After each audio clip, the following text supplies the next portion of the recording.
Hi, I'm Peter Haddock and we're here at Conexpo, and I've come along to the KTec stand. The reason I've done that is because Stuart Kirk, my friend from the Sirius Group, has got one of these machines that you see behind me. It's a scraper, and it's a scraper unit that actually fits on a Volvo ADT in this site here. Now, I've been talking a lot about HS2. It's a big rail project in the UK, and we know that scrapers are the best way of moving earth and moving it well. So tell me, why is this different, and why is it going to be accessible and able to be potentially used on projects like that? Because big scrapers are very hard to come by and they take a lot of maintenance. So tell me a little bit about what is this? Absolutely, Peter. So this is actually our new scraper model here that we're releasing into the United Kingdom. Yeah. And this is a 21.4 cubic meter machine. Yeah. And it will actually outperform other pieces of earth moving equipment in the European market. You have one operator running the truck, Yep. one engine running, Yep. and you have a really efficient machine that can load the material by itself, Yep. transport it by itself, Yep. and eject it very smoothly by itself as well.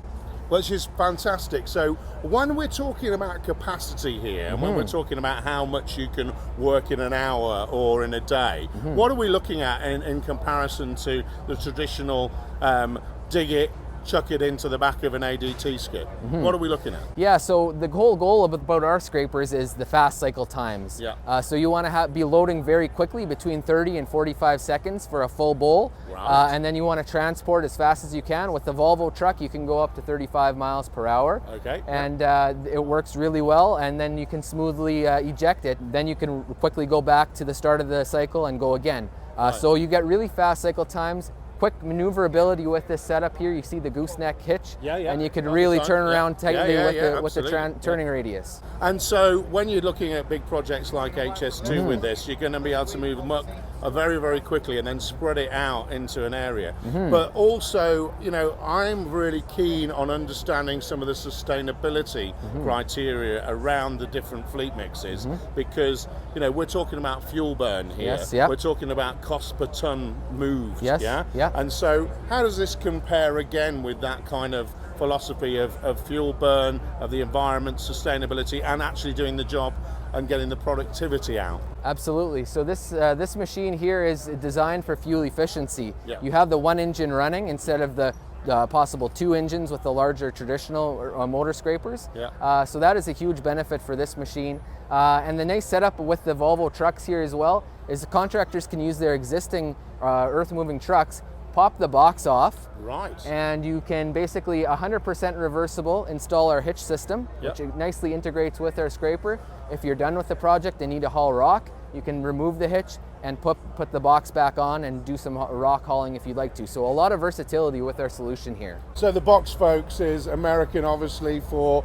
the actual skip on the back of the truck. So Stuart does actually tell me that you know, when they're scraping in the better months, Yes. then they're whacking the skip back on the Volvo truck, and then it can actually still work as an ADT. So Absolutely. fundamentally, you're not converting as such. What you're doing is removing, adding, and then putting back, aren't Absolutely. you? So You get it. that is versatility, folks, at its best. Now, the problem I've got to understand also is HS2 is a project that needs a lot of accuracy. Yes. Does 3D machine control come into this sort of setup? And if so, how does that work?